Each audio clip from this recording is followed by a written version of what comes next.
Looks like we're live. Good afternoon, everyone. I'm James Craig, a self-published author and the host of this book club. If you would like to join for these monthly reads and then live streams, the link to the Discord server now is in the description. Back in July, we read The Longest Day by Cornelius Ryan, which is the first nonfiction book I've chosen for complete personal interest because it helps me with my books. And I thought it would make for a good departure, especially after reading some military sci-fi earlier in the year, such as Armor by John Stakely, which uh, I had some gripes about, like the way things played out in that book, but it's an incredibly famous book. I still enjoyed the book, but I wanted to take a look at some actual military history. And to be honest, I made the decision because we just had the 80th anniversary of D-Day, and I was watching some videos on that and went, damn, I should read that book. And one of the reasons is because everyone said that it's like actually a very well written book. And while after reading, I wouldn't say that the prose was outstanding. If you look at it as the construction of the kinds of details that were included, very engaging. And with me is a regular on these streams, Mr. Gay Robot. Still doesn't have a real name. How are you doing? Oh, I'm doing fine. Ready to storm these beaches with you. Yep. So obviously this is not the first weekend of August, which is the normal time slot. That is because last week I was at Gen Con and I spent the last like 7 days sleeping, it feels like, because I went hard at that convention and I am exhausted. I'm still exhausted, but I had a good time there. I'm going to get back to regular content, trying to get 2 or 3 things up a week for a bit. So you'll be seeing more of me. For anyone interested this month, if you want to hop in the book club, the book chosen is one I have read before, but I read it years and years ago, and I want to revisit it, and that is Hyperion by Dan Simmons. I rank that as one of the few 10 out of 10 books I've read, but it's kind of been long enough, and I've kind of read enough books since then. I'm going, is it though? Let me check. If it is a 10 out of 10 book, I still enjoy reading 10 out of 10 books. Maybe I'll get more out of it on a second read. Which that book, if you aren't familiar with it, is in this weird position of like it's not as famous as, say, Dune or Foundation or any of that crap that I think rather poorly of. But when you do find somebody that's read it, they go, "Oh, what a great book." So I hope, Mr. Robot, I hope to see you reading Hyperion, because I do recommend it. I might have to. I've been thinking about it because I've definitely heard of it. My dad's a big sci-fi fan, and he loves that book. Yeah, it's that and Dune are like his favorites, and so I've been meaning to read Hyperion anyway. So if I ever find myself in a position of like wanting to give a thank you gift to someone, in my area, like Flesh and Blood, and I know they're readers, I actually like getting them Hyperion because most of them haven't read it, but it's a fantastic book, which makes it a very good gift, in my opinion. Interesting you said that, because I think it was last Christmas, I actually, on Easton Press, they do a lot of like fancy leather-bound covers and shit. They had one for Hyperion, and so I got that for my dad for the holidays. Nice. Yeah, he loved that. Yeah, I might start getting into the luxury book game. So last year, Wraithmarked, I think, did a deluxe edition Kickstarter for War of the Worlds, and I backed that, and I'm hoping to get that soon. I found out the hard way that they started adding forewords from modern authors about, but you have to realize this book's 100 years old. The culture was different back then. We need to talk about how that impacts us today. And I was kind of like, I probably wouldn't have backed this book if you were doing that to it. You added that after it closed, which is bullshit. H.G. Wells like kind of like one of their founding guys though for like the modern ethos? It's weird that they're citing that on one of his books. Like Lovecraft, I understand almost, but anyways, we should be talking about D-Day, the longest day. One of the most famous events in at least like Western culture, because it's treated as the turning point in World War II, which, as we all know, is the founding myth of good and evil for the current year. And it's when the Allies finally struck back and started making headway back into Europe after the emergency evacuations and the fall of France. But well after the Soviet Union had begun pushing in, they just reached Poland, and we'd been yanking their chain, lying about when we would invade to take pressure off of them because, well, we don't want a strong Soviet Union in control of Germany, do we? But the book didn't really get too much into that aspect. It spent a lot of time focusing on the soldiers, the attitudes, the quirks of high pressure, which I thought was fascinating to read about. The all the soldiers that were stuck on boats, gambling and drinking, and writing letters home or bragging about "I'll see you in Paris." Uh, every reaction you could imagine to, hey, we're sending thousands and thousands of troops to storm a beach in the middle of, at the break of dawn, or the paratroopers went in well before dawn. Every reaction you can imagine, he found anecdotal proof of, which I found fascinating. I thought that was a great look at infantry troop life. And it very much wasn't the standard like, oh, we're gonna track down the best, the war heroes that go through these climactic battles that you'll find in military science fiction, for example. It was just normal people that say won, what was it, $10,000 or 10,000 pounds in a poker match and went, wait a minute, this is bad luck. If I had this much good luck gambling, I'm gonna have bad luck in Normandy. What'd you think of the infantry look? Uh, some of the most memorable parts of the book, honestly. Originally, I thought it would be a memoir about like some individual soldier, but apparently that wasn't the case. I didn't know much about it going in, but I think like one of the standouts was like there were these twin. I think you were almost referencing it. There were like these twin brothers who had got on different boats, and they said, "Yeah, we'll meet you at the crossroads up across the Atlantic Wall," and only one of them got there. That was another anecdote. I was talking about, I believe the poker player was some other guy. Oh, okay, but yeah, I mean, all of them were like super cool, and it varies between like the individual soldiers on both the American and the German side, as well as the Yeah, French it had a resistance. lot of info about the Germans. Like, I was surprised, like they had opened up with like anecdotes about Rommel and what he was doing at the time. Uh, well, there was like two full chapters about von Rundstedt, uh, explaining what the German strategy was and basically why it failed to fire. Um, on the one hand, you could say the Allies basically got lucky. On the other hand, you could say, well, ultimately the reason that D-Day worked was because there were political lockups going on between Rundstedt, Rommel, and Hitler. Uh, and I think it's actually a pretty interesting question they got into in like the 2/3 mark, which, by the way, this is a full spoiler review. Like, it's D-Day. You go into this knowing what the hell happened on D-Day. Yeah, spoiler for the beach episode of the World War II anime. Anyways, I think it's actually an interesting alt history scenario to imagine. Well, what if they had gotten the Panzer Division? Because that was treated as like the big fuck up on the German side. Was they had a Panzer Division ready to reinforce whatever needed reinforcing.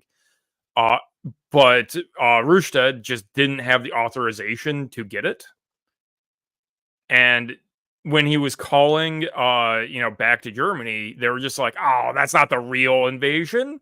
This is just a diversion. We're not going to send our best troops for it to a diversion. What are you, stupid?"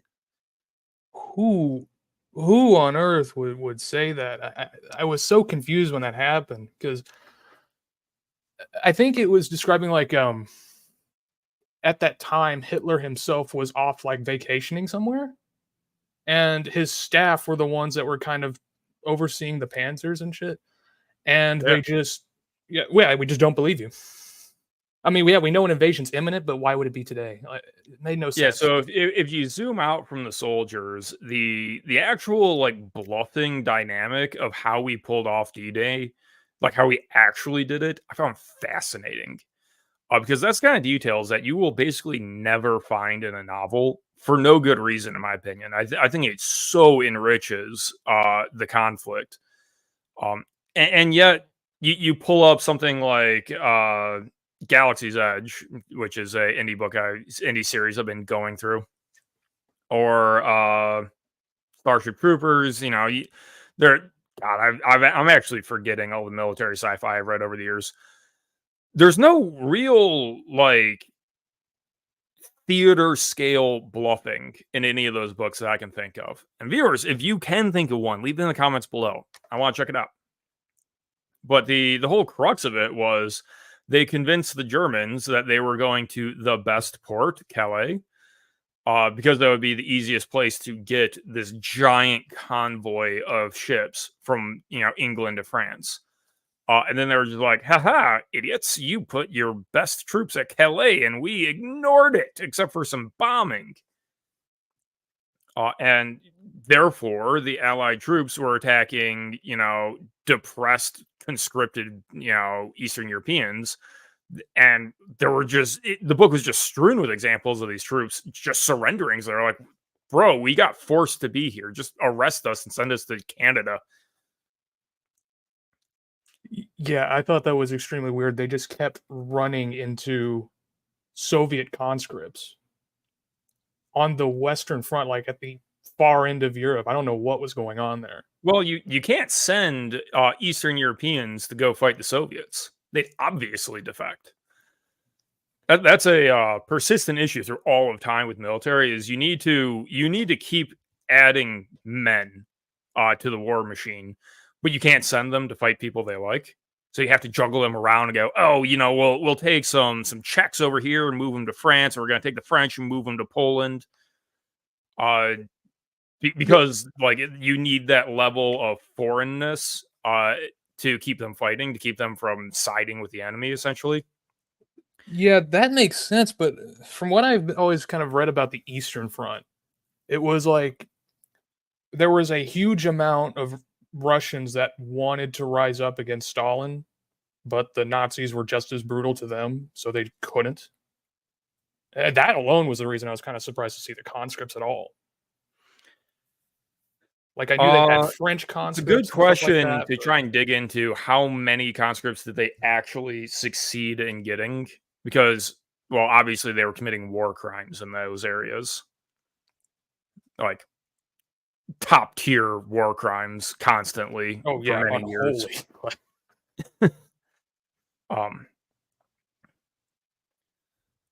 But to some extent they obviously did.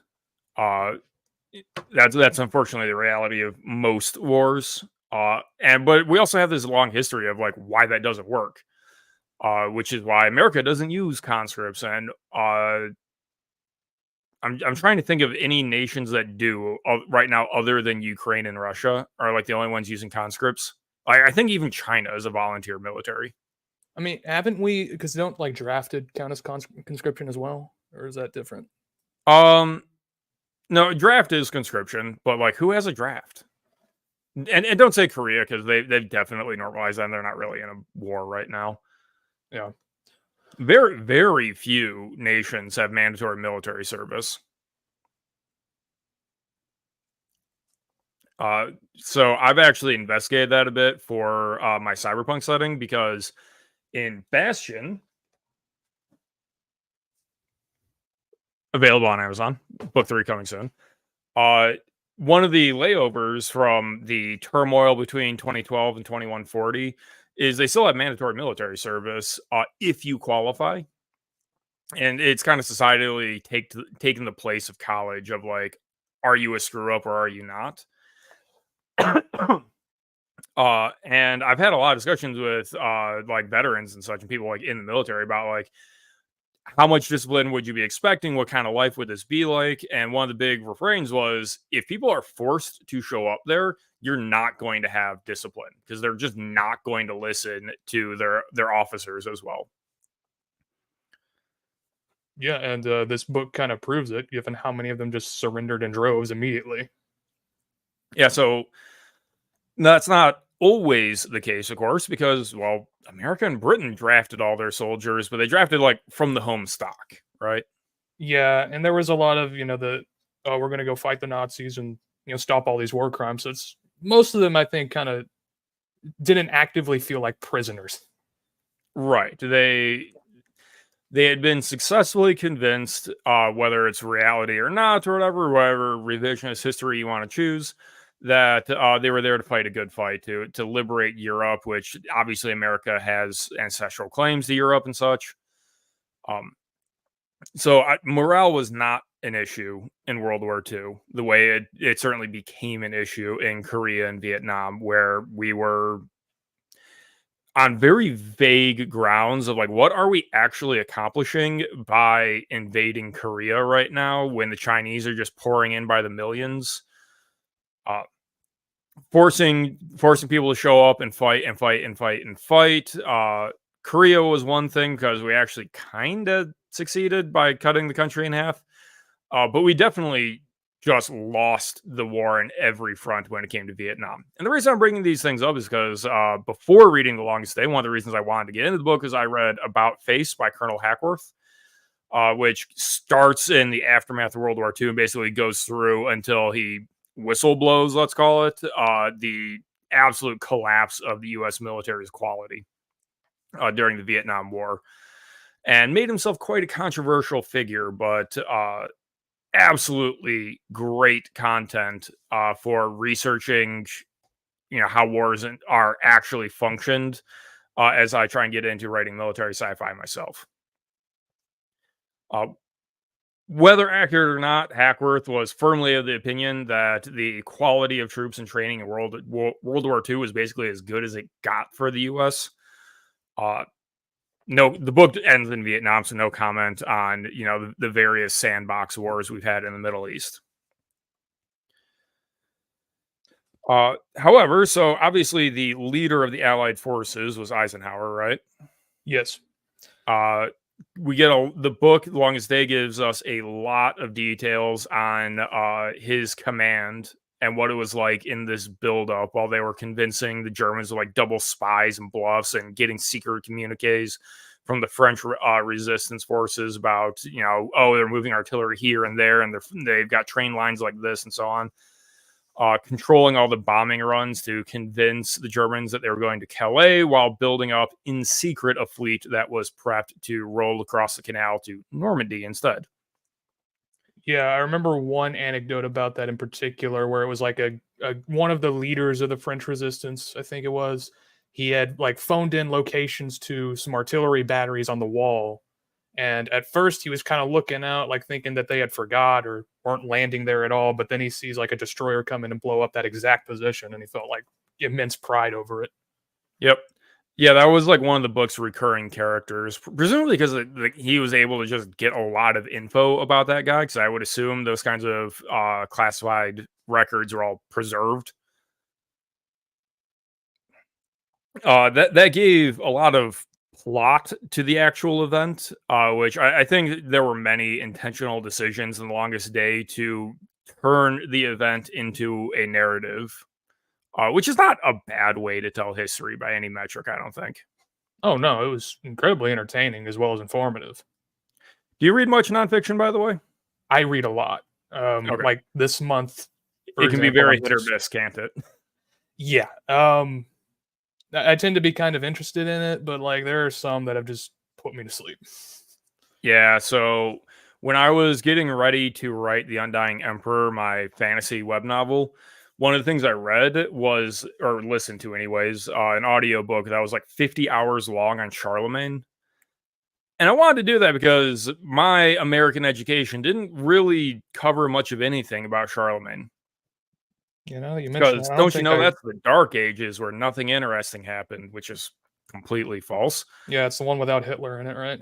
Yeah. Uh, so I wanted to fill in that gap in my knowledge, and I learned a lot about how medieval governments actually worked back in the day. And some interesting stuff about like, well, why does there seem to have been an economic collapse and what got dubbed a dark age? Not the subject of today's video, but the reason I bring it up is, interesting as it was, that book was dreadfully boring. Holy crap. You got through all of it? Oh yeah, I got through all of it and obviously learned a lot. The kingdoms in Undying Emperor are supposed to be kind of at that tech level. There's still a lot of Roman influence going on in my book. And I also read a biography on Alexander the Great and a biography on Napoleon to try and build up the heroic character that goes around conquering the world. Because there are like rather specific things you need to get to make a person able to do that, and also the basically the state that society needs to be in order to rally around a hero. So I think I put that to good use, and I'm hoping to do that again as I get into Mil SF with all these U.S. military books I've been reading. Yeah, I'd imagine this book alone would give a lot of insight on how you could structure a wide what because I haven't read I think any SF books, but I'd imagine like some sort of similar to this, except in a fictional setting of a sweeping story describing armies moving against each other. Is that accurate? So long as they definitely helps with that, and it can the details. You want to talk a minute about the weather, because that was like one of the biggest events of Yeah, D-Day. Apparently, that's was one the of the weather. things I knew about D-Day going into the book was that the weather was like awful and almost cost us the battle. I think it won us the battle, though, if you think about it, because it was so bad, the Germans stood down because they were like, "Well, they're not fucking invading." And if you hit someone when they're not ready for it, you win. That's true. There were passages in the book about the German high command was just like, yeah, no, there's why would they invade now? It's shitty outside. Why would they do that? Why Fair would they enough. go to a shitty port when they could go to Calais? Which wasn't that where Hitler focused most of his wall? I thought Yeah, they that's said where like, the elites were, and they yeah, were just they basically just sat there getting bombed for like a week. and eventually, because we touched up on it earlier, but that Panzer division, it did show up, didn't it? But it Like showed up way like too late, really though. late, and it didn't even The reach the Panzer wall. They Division had already needed to get to breached the it. beaches and split the forces, and by the time they finally deployed, like, that wasn't feasible to do. Yeah, and then when they reached the Allies, they basically just got wombo comboed. I think they lost like 8 tanks before reaching whichever town got liberated first. Right.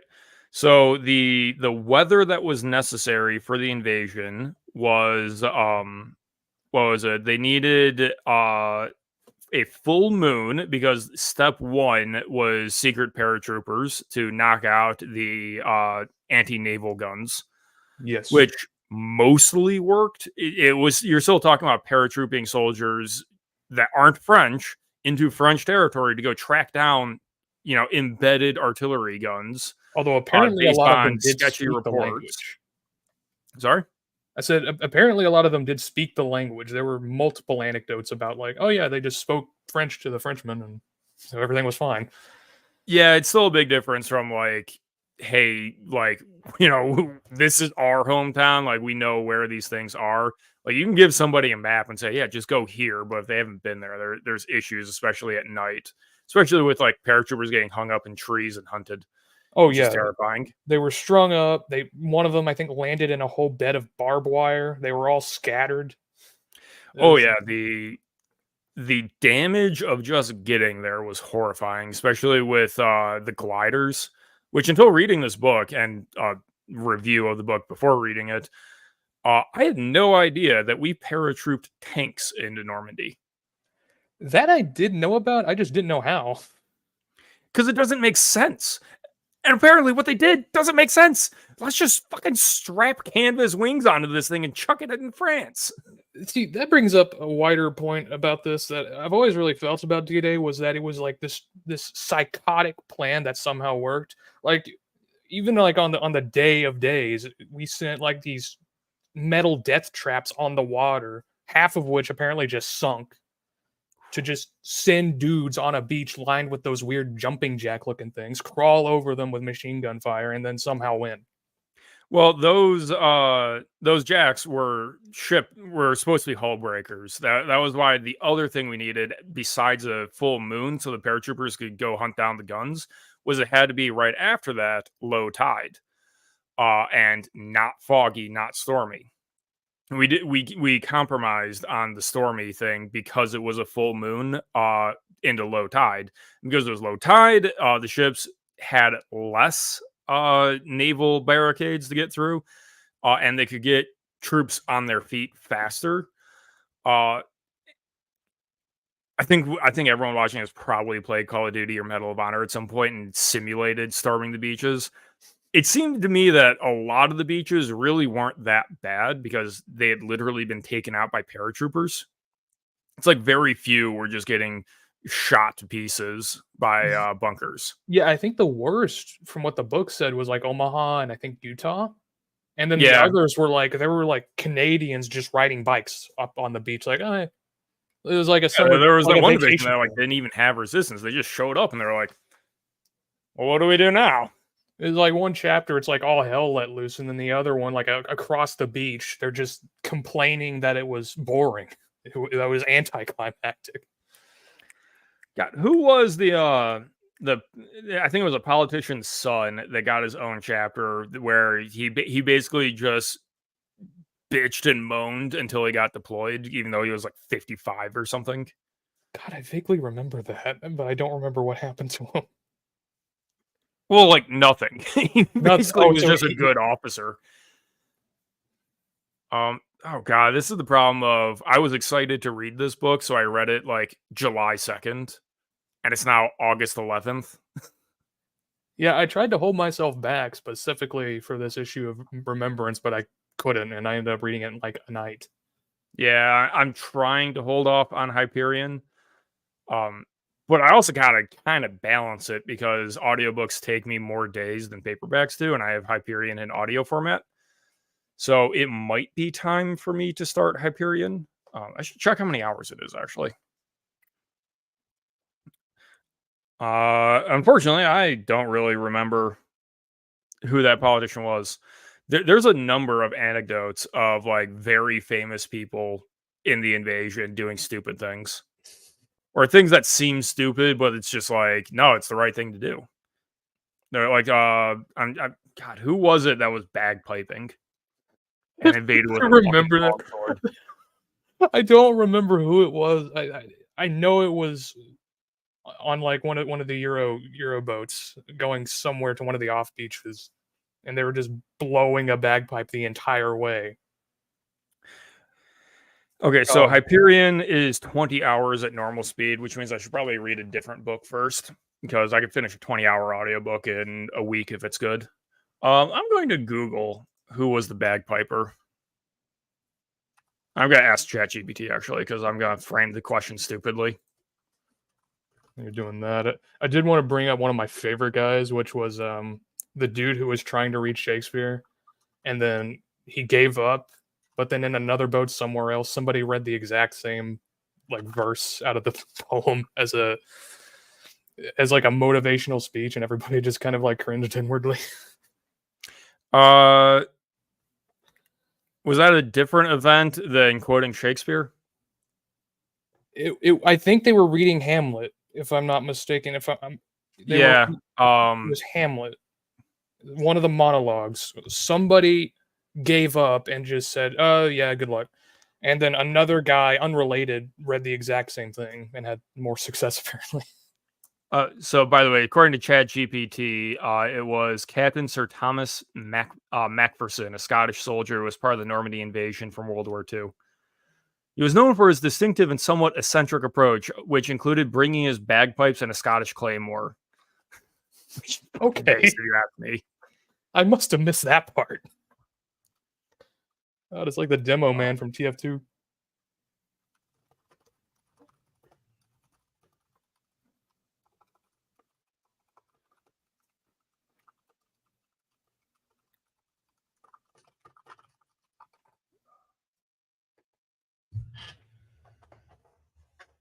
The famous Shakespearean passage quoted in Inspire the Troops of World War II was delivered by Brigadier General Norman Cotta on D-Day, June 6, 1944. The quote is from Shakespeare's play Henry V, not Hamlet. It was, "We few, we happy few, we band of brothers, for he today that sheds his blood with me shall be my brother." That's Which right. obviously led to what might be the most famous TV series of all time, Band of Brothers. Yeah, that and Lord of the Rings were like my early childhood. And I saw especially when they were at the beginning of the book talking about the paratroopers. That's so many flashbacks to the different scenes of Yeah, the I kind of series. wanted to go back and watch that, but it's like HBO, isn't it? Yeah. Yeah, I don't have HBO anymore. There are way too many subscription services nowadays. Oh yeah, it is the model now. Yeah, Everybody wants you to 2010 pay. really was the glory days of entertainment when basically everything was on Netflix. Hmm. Now everybody's trying to compete. It's like, Disney, HBO, they've all got their own services now. Netflix, Hulu, Disney, Hmm. HBO, Peacock, FX, YouTube. By these powers combined, we're more expensive than cable. It's no lie. It is going to whiplash eventually back to piracy, although maybe not. Quick side note, you remember when YouTube tried to go on a war against ad blockers? Yeah. You know what they actually caused? What happened The specifically? exact opposite. Apparently, the vast majority of people who use YouTube somehow didn't know what an ad blocker was. Oh, I didn't think about that. See, I knew they ultimately So, lost because ad blocks just advanced out and outpaced them, like in some sort of digital arms race. I didn't think about that shit though. yeah, so they actually caused so many people to download ad blockers while they could that across the board, all the YouTube creators and YouTube, of course, their revenue plummeted. In a way, I almost feel bad for them because I think they really do kind of need some way to stop it to keep themselves afloat. I think, but I don't know. I don't really care Yeah, for. there's some difficult math going on with streaming platforms that the cost to streaming is insane apparently. This live stream right now going to fucking 3 people is costing YouTube hundreds and hundreds of dollars and generating zero revenue. Which YouTube, from what I've always been told, was always a money sink. But I mean, their primary mode was like data collection, which is super profitable. So, like, wouldn't that just keep you afloat? Like, why do you need to worry about ads at that point? I still don't understand who's buying that data. And you might say, "Oh, it's advertisers," but that's true. Why do the advertisements suck? See, I've heard two sides of that. I've heard like the really out there, almost conspiracy shit of like, oh yeah, I was talking to my wife at 3 a.m. about buying a new car, and then I start seeing ads everywhere for Kias. But then like I look at ads and they're not at all related to me. I don't know if Yeah, that's I just because I kind of blocked the want to just. trackers. I don't know. I wonder what's the first ad I'll find on Twitter. You know, Twitter's advertising is actually pretty spot on because it's currently trying to sell me anime gotcha games. They know me. What's the next ad I can find? Papa Elon's looking out for you. Reese's. Now that's a misfire because I don't buy candy. Rip. Anyways, coming back to D-Day, we were talking about the weather. I can't think of a military SF book where the weather was actually portrayed as helpful.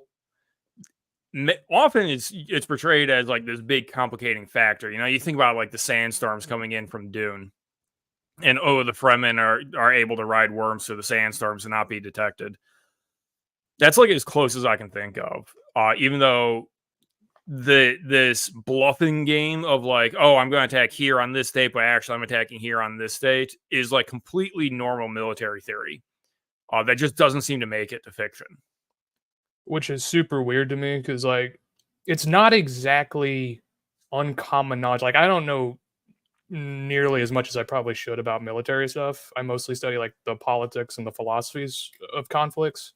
But even I know like yeah, Napoleon got hindered mostly by the winter. Same thing with the Never Nazis. start a land war in Asia. Like the environment and the weather affect battles so fucking much. You would think they would just be, prolific in the genre, but apparently not. Yeah, like name one book where basically the winter going or ending early and thawing the ground mattered, which is like completely deciding the fate of Ukraine. Oh, the Yeah. ground's frozen, we can drive tanks. The ground's muddy. God save us, we're stuck. Oh yeah, mud, another menace in war. Yeah, maybe I'm not well read enough. Maybe someone will leave comments below, but it seems to just never happen. Yeah, the only example I can think is you already mentioned it was Dune. Uh, and I don't even like giving Dune credit for that because it's so silly. Like the entire planet of Arrakis is so silly. Oh no, I kind of like deserts. I enjoyed the environmental aspects of it. And sand really sucks for combat too. It's not as bad as mud, but it sucks to be in. Yeah, I quite enjoy hearing anecdotes about aircraft repair and the difference between U.S. aircraft repair and Soviet aircraft repair in Afghanistan. That what we go through and our engineering to make sure that the planes can ingest sand and not turn to Swiss cheese, versus like the Soviet MiGs or whatever would get one flight and then they would be down. Build a new one, comrade. Ugh. Which sand apparently wasn't too much of a problem from D-Day, from what I recall, because I don't remember them Well, I mentioning mean, that too much. Normandy, there's not much like sure they're on a beach, but it's not like the sand is in the air. And they got armor on the beaches, didn't they? But somehow, despite still having like the jacks Dude, and they had stuff still there. aquatic tanks. Yeah, what the hell? Yeah, they're still in museums. Like if you put on a stab-proof vest and go to London, go to the British Museum, you can still see them. Like Which there is was so crazy. much like armor and like mobile tech and stuff that was used for that one battle and then seemingly just never again. Like those boats and these aquatic tanks. I don't know of any other conflict where we use those, except for of course Japan. So I didn't think about that. Shit, did we even use aquatic tanks in Japan? I would hope so. I I don't know. I mean, we were island hopping. Were tanks even relevant over there? I thought we were doing the same strats over there, island by island, that we were doing on Normandy. Well, Dino says yes. That And would make so sense. here we are revealing spots of my ignorance. Oh, by the way, so Mine. this The Longest Day is one of the most famous books, and it's paired with the other one, which I have not read and should get around to reading. Hell, maybe I'll read that right now before Hyperion. But I've actually never read All Quiet on the Western Front. I've been meaning to read it for a long time. It's been recommended to me a lot, but I've just never read it. Did you ever see the worst cover art in history? No. I'll send it in the Discord server. Okay, I'll take a look.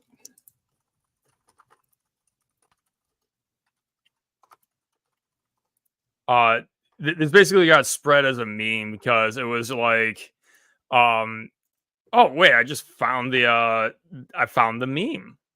Okay, let me share this. Open image, new tab. Wow. Okay, well that's not good.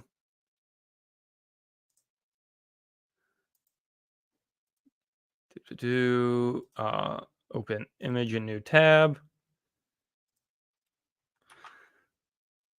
This dude got Twitter famous because of this post. Putting this in general. So it was just like, have you ever read All Quiet on the Western Front? No, but I've read the title. Close enough. I'm sorry, what is this? Is this real? I think it is real. So, I mean, it's like cactuses and what the hell am I looking at? Because this is a book about like the Wehrmacht on like fighting the Allies, isn't it? Okay, apparently All Quiet on the Western Front was a World War I book. World War One. That's right. Okay. I still can't believe that This at least was a real cover. That's insane. Who thought that was a good idea? Was this It's just a like, mystery. oh yeah, And westerns people are wonder why popular? traditional publishing is suffering. For those of you listening who didn't want to jump in the book club server, it's literally like a Western cowboy. Just nothing to do with the book. Riding into the sunset with cactuses around and like a western font everywhere. Just With a bunch of Stars of David for some Yeah. reason.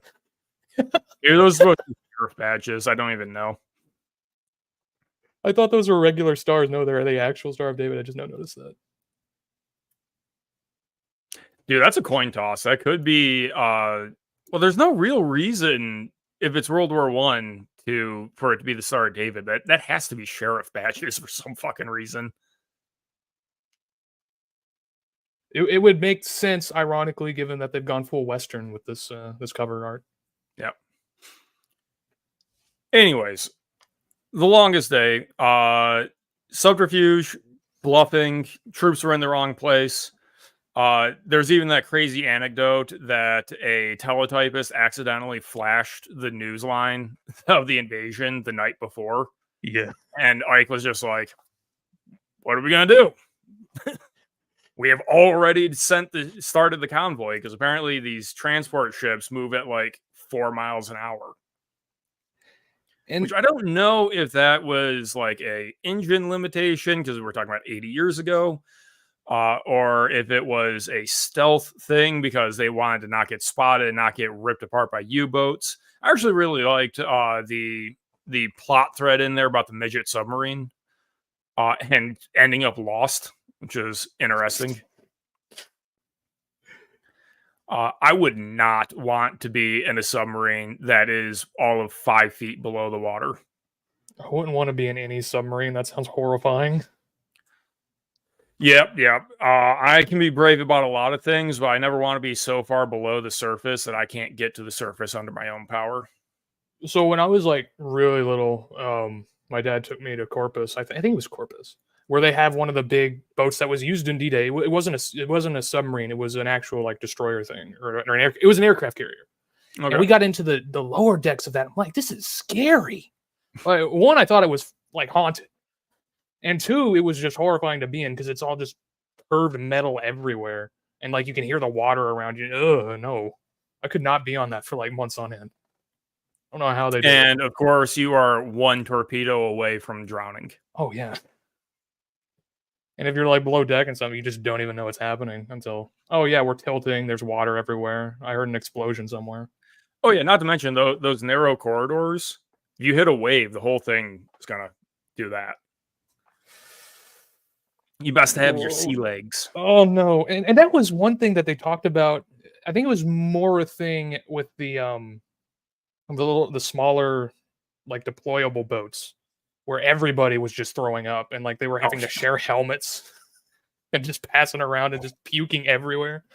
So Yeah, like the whole boats were just flooded with vomit and seawater. God, when I was, I don't know, like 12 or something, my family went on a cruise and we went in the Caribbean and we were on an excursion somewhere and we had just gotten back from snorkeling all day and there was rough weather and we were on a transport boat because the island was too small for a cruise ship to dock at. And we got stuck on that transport boat below deck, rocking for 40 minutes. Ugh. They ran out of puke bags. So what It happened? was so bad. And I was one of the ones puking. Like I said, I was 12. Oh no. You do not ever want to be in that situation. And like obviously they couldn't just like disembark us because we had actually left the dock, I think. We just couldn't get to the ship safely. I would imagine most of those transport ships did not have fighting fit men get to the beach. Yeah, boats are just a no-go for me. All right, I'm taking this on another tangent. It says it's funny, basically. I was talking about this with my brother. This is a robot. You're a man. You're an American man, right? Oh yeah, you know it. If you got invited by one of your friends to join him and 8 other of your friends to take a sailing boat across the Atlantic for 2 months. Would you say yes? I was invited once by my sister and some other people, and I said no. Oh, really? I think you have to turn in your man card. I hate boats. I'm sorry, they're just scary. They're haunted and weird, and nah. There's like sea monsters and shit. I don't want to deal with that. Like I'll do a lot of weird stuff. Like I've always wanted to skydive, but water, Oh, I will boats, not do no. that. Mostly the reason I won't do that is because you have to jump like 10 times strapped to somebody else. And it's just like, bro, if I'm jumping out of a plane to my possible death or more likely breaking an ankle, like I want to at least do it. But you have to jump like 10 times with an instructor before they let you use your own parachute. Yeah, that's one of the reasons I just haven't done it yet because it's such a hassle. But it does look fun. Yep. That's right up there with bungee jumping is possibly cool, but I've also seen way too many videos of the rope is measured wrong. Oh yeah, Anyways, how would that do it? yeah. Anyway, so we're off topic because we basically touched on everything in the book. It's not that long of a book. It's covering 2 days, most of which nothing super notable happened because it was like, well, these forces landed here and killed all the Germans, and these forces landed there and didn't even find Germans. These forces just arrested people, and then we were in Europe, and the war continued. And then Rommel gave his zinger, "The Longest Day." He said the title in the book. Which What did is they this, ever? JoJo's Bizarre Adventure? Rommel. When One we thing that. encounter them, we're going to have a battle tendency. Oh God, no! You're gonna fly Hitler into a volcano just to defeat him. Hey, I mean, when he brings out the cyborg troops, what else are you gonna do? One thing that I did want to mention, because maybe this is just me showing my own ignorance on the actual like military side, which I've already claimed I don't know much about. I always thought Rommel got Epsteined during the Africa front, and then like the book opens up with him like overseeing Normandy. I was like, wait, what? I had to rewind that like 3 times because like he was alive. I thought he had died before we had landed in Normandy. Yeah, the campaign in Africa is typically treated as a weird footnote.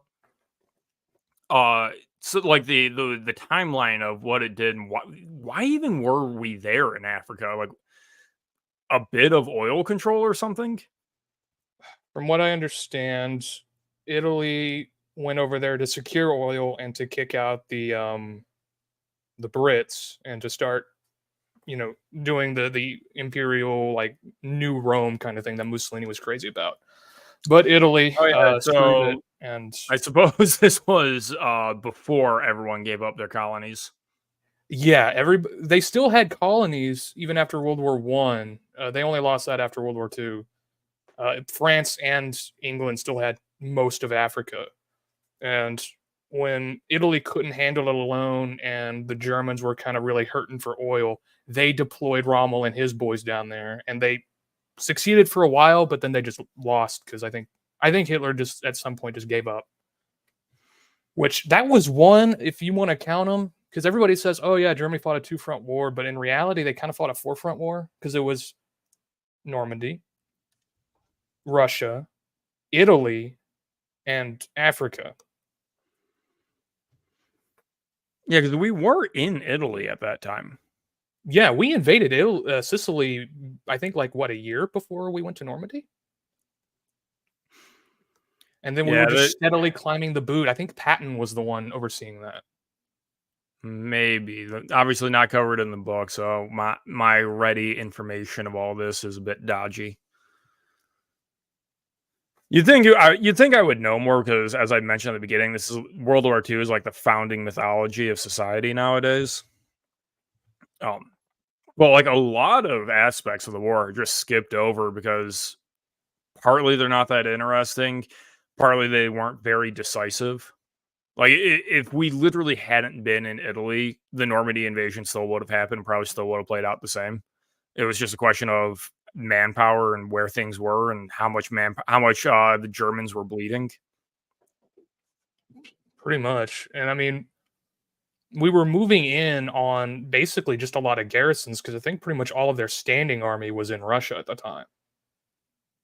Or dying in Russia, yeah. Dying in Russia, yeah. Pulling Yeah. out in Poland, I guess, at that point. All right. So, any closing remarks? Super interesting book. I think you're definitely on the right path if you're trying to research more about military or military fiction because it strikes that balance of narrative and like real history. I'd recommend anybody read it if you're at all interested in the actual like boots on the ground info about World War II. Of Super course, there is the iconic. movie. There's a I was movie. hoping to actually get someone on the panel today that had read the book and watched the movie. I mean, I played Medal of Honor. Does that count? Who hasn't? I played that mission on loop so many times. So yeah. My closing remarks is you should join if you enjoyed this chat, if you enjoy the idea of reading good books and not just picking up best-selling slop from Amazon and TikTok. Join the Discord server. It's free, and I can show my books to you. I did not include book links in the description today because YouTube allegedly suppresses videos that put links in the description. I think they got savvy to hiding the links in the comments too.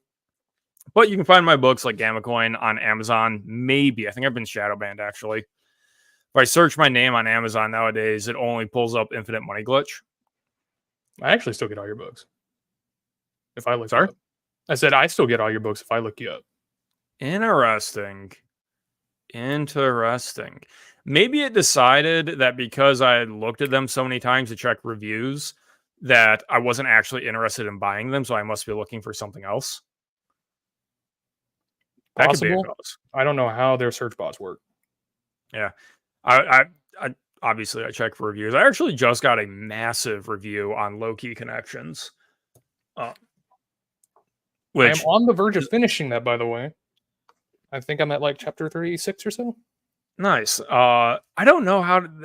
So I've said many times I actually like getting negative reviews when they're like actual reviews. Like just getting a 1-star review with no comment is kind of a punch in the dick. This one was like 2 pages of details. Actually very difficult to digest. I would love to get that person on a stream and talk to them because I make some comments where it's just like, oh, I loved the banter, but when they were talking about the plot, it got into a different style, and they didn't like they compared it to like a 1990s JRPG. I was like, maybe like sometimes the gods were taking the piss a little. I don't know which passages you're referring to though. Definitely called me out on the supporting characters were just kind of along for the ride. I kind of did that intentionally with the book, because it let me have a more casual friend group going on an adventure. But maybe that was incorrect. That was actually I made several notes that I was going to relay to you once I had completed my thoughts because I was trying to do the critique thing. And one of them was like the supporting cast. Like I liked them, but they just weren't used enough. So maybe this was a mistake. Probably was given my sales. I tried to set up a lot because I did like writing the book, and the setting is very fun for me with this dynamic of there's Earth and all the pagan gods got kicked out, except for some of them just turned sides and work for the big guy now. And that dynamic and that history in the other realms is a lot of fun for me. So have the book sold better. I would happily be writing sequels and expanding and focusing on Lance and Hilde and so on. The book fucking flopped though, so I don't think that's happening. 90s JRPG. See, I felt like it was almost more like quintessential lit RPG. Like that'd be something I'd recommend considering if you actually wanted to like maybe peruse it again, because it had all the elements there. It was just missing like stats. I am on the verge of writing lit RPG. Technically, Infinite Money Glitch is lit RPG. I don't think. Did you read Infinite Money Glitch? I haven't yet. So they're literally characters in an actual video game, right? The main cast are mostly NPCs. So they explicitly know that they're NPCs in a video game, and they explicitly understand how leveling up works. One of the quirks of the story is the main character has stayed at level 9 because it's a low enough level where he basically doesn't get death penalties too bad if he dies. Because the higher level you are, the longer you have to stay in hell when you die. And he's just like, what's the point? I'm a merchant. Why would I level up? Until it becomes relevant of, oh, I need to kill a high level boss in order to get things to pull off this scam. Let me go power level real fast. Uh, so like he basically cheats the system because instead of like trying to grind, he just takes out a loan and rents high end equipment. Because if he pulls off the scam, he can pay the loan.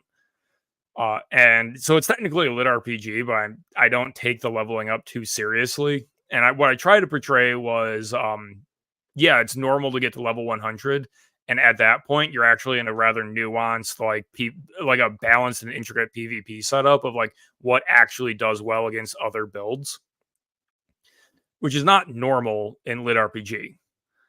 Normally, lit RPG is just get insanely overpowered and fight successfully bigger douchebags. Yeah, that actually might be interesting then. I'll probably check that out next because I've been wanting to kind of like study more about that genre, but they're I so mean, you can read long. Dungeon Crawler Carl. I've been reading those books again lately. Is it actually good? So I have it on audiobook, and I was pretty hesitant about the first book because I didn't like the narrator. In the first book, Carl comes across not because of the way it's written, but because of the accent the narrator gives him. He comes across like an idiot. But by the time you're in book 3, it's very obvious he's actually not stupid at all. He's actually a very intelligent character. He just sounds stupid, which I think is a fault of the narrator, maybe. But it gets better as you get into it. So that realistically, that was my only issue with the book. So I don't like books where the main character is an idiot. Personal taste. Looking into the genre, that was one of the ones that was recommended the most. Yeah, it's And funny. I did try one other one on Audible. It was the 10 Realms or something like that, and There are so many. it was awful. I don't want to Well, be like most of them super are. rude on it, but it was like bad. And I was kind of waiting on Akaso's book to go on Audible. Okay. Just because I've been doing so much studying into like these big ass tomes recently that it's kind of a big ass to actually read a physical copy as of late. Adding on to what I've got there. Fair enough. Um, I think his audiobook got delayed, unfortunately. I don't think it's oh going to no. launch at the same time as his books. Oh, the weight's killing me. Yeah, I might bring him back on, let him explain what happened. I don't know. I need to get back into content. I think this coming week I'm going to do a pre-recorded video about web novels or modern pulp. Which Yeah, I remember you mentioning something about that in the Discord a few days yeah, ago. I think the only people that would argue against that are people that don't read web novels. Or people who only read the best pulps and don't understand how bad most pulps were. As someone who's never read either one, I'll be interested to watch that video and actually figure out what they are. Hey, didn't you read John Carter? I did not. Did you I know that read was some part of the Solomon book King? club. No, I wasn't. I wasn't there for that. Oh wow, you missed all of them then. This book club has gone through a lot of classic pulps. Yeah, I know, and I was tempted. I think because y'all did the Shadow at one point, was it, or was it Solomon Kane? Maybe It was probably Solomon King. Solomon Kane was probably it, and I was tempted to, but I was just reading so much else at the time. Yeah. Elric sort of counts. I think Moorcock would say it counts. Definitely came after the heyday of the pulp novel, which, in my opinion, what did pulps in was only temporary because it was the emergence of mass market paperbacks, where they're able to drive the price of traditional books or traditional books down to a competitive price. And for a while, people were just catching up with these cheap reprints. Which The advent of ebooks and digital distribution, I think, is the next evolution in the economic race of writing, basically, of provide the most content to people for as cheap as possible and as wide as possible. Yeah, it's understandable, although kind of disappointing because I'm always a big fan of having just giant hardcovers.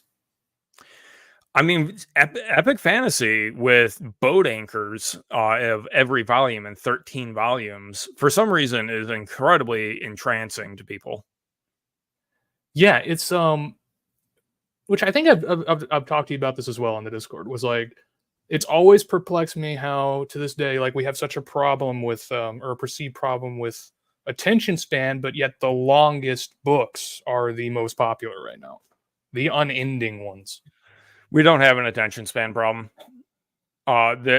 It's just that what has happened is people have so much access to so many alternatives that they are very fast to shut down something they're not quite liking and move to something else.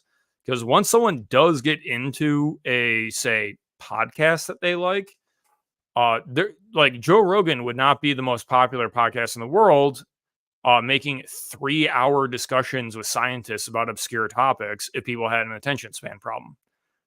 It's just that most of what is produced is bad, and people are now being slapped in the face with that reality that the consumers aren't stuck consuming a bad product anymore. Yeah, that makes a lot more sense than just, oh yeah, TikTok destroyed attention spans. TikTok Because is a gambling mechanism. gambling, Like, how so? most people don't want to compare TikTok to gambling because there's no money involved, except for obviously the creators are getting paid. Every time you swipe on like YouTube Shorts or something, you get a random recommended video. It's basically, people should think about it as a random chance of it being genuinely funny. And people are just rolling the dice again and again and again, trying to find something funny. And if they get a hint that it's not good, they'll just roll the dice again very fast because they're trying to get to the funny thing. Okay. It makes sense with how I know it works because I haven't really been on it much. I've actively tried to avoid it just because of I all mean, I've how heard often about have it. you gone through like a meme dump, browsed through 30 of them, and then found the 31st was hilarious and made the whole process worth it? Yeah, a lot.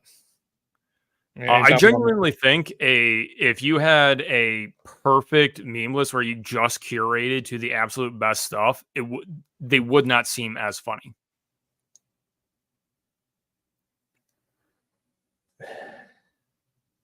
so you'd reckon that contrast counts that much? I mean, I'm Effort. not arguing. It's Just the investment of trying to get the funny thing. yeah, that makes sense. I know that was a big argument. Like I came from a sort of like an MMO background, WoW, and one of the big complaints they had later on was like, oh yeah, there's a little reward because there's little work involved in getting it. It's just kind of delivered to you. Yep, I've been playing the First Descendant a lot lately, and it's a very difficult grind at times because in order to like unlock a new character, you need to get 4 rare drops, and that means running a mission to get a material, and then running a mission to summon the boss that lets you open the material. All of which have like 25% drop chances essentially. So you can open a chest that has a 3% chance of having what you need. And you just do that again and again and again and again. Slowly racking up XP. You do have guaranteed progress. But if you hit exactly, you got the pull on the 40th try or whatever is the actual 3% drop, feels great. It genuinely feels great. Some people just haven't gone through the process to understand that the difficulty of the grind is what makes the grind fun. If you're like me, however, and you have to crack the goddamn thing 100 times to get a 3% drop, kind of sucks. But that's how statistics work. Someone is getting screwed. I'm waiting for the lit RPG that portrays that, where it's like 100 chapters of somebody trying to open the same crate to get something good, and then they finally do. But then the rest of That's it is another just thing like I'm endless toying with. swearing. I have a back burner project that's going to be sort of a lit RPG. I think I mentioned in the server, I've got this alien invasion story where like Ooh, most of Earth's forces are off planet holding the front line, but the characters you're following are basically just dealing with uh, breakthroughs essentially. So the organization in charge of protecting the home front sets up a basically a lit RPG system with like level ups and stats and random loot drops. Except the stats don't do anything, and half the time the app bugs out and doesn't work correctly. that's interesting to me, especially since I haven't seen Alien Invasion done in a while. At least it feels like. That's a good point. That has to be someone has to be making that. Because I know for like in the 2000s, it was just like commandeered by video games and some movies, mostly video games, with of course like the Bald Space Marines and stuff. And then after that, it just kind of nobody talked about aliens anymore. Yeah, it's weird how trends change and come around. The last I remember of that was like the Area 51 raid. Hey, if you Naruto around, the bullets can't hit you. That's true. Just cut Send in them the with your Kevins katana. first. Yeah, use your All right, we're over Sharingan. time. I meant to keep this at 1 hour, and then I got sidetracked.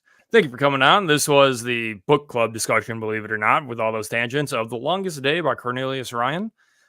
Very good book, historical, and I think is a great counterpoint to the fiction of what military is like. And I think it's going to improve my rating. I think any writer out there that goes out of the way to read actual military history will be improved by it. So thanks for tuning in. Hit like, subscribe, yada, yada. I'm still trying to get monetized on here. Mr. Robot, thanks for coming on. Thanks for having me. Always an You honor. still have nothing to show and link, right? Maybe one day. Maybe one day. All right. Peace.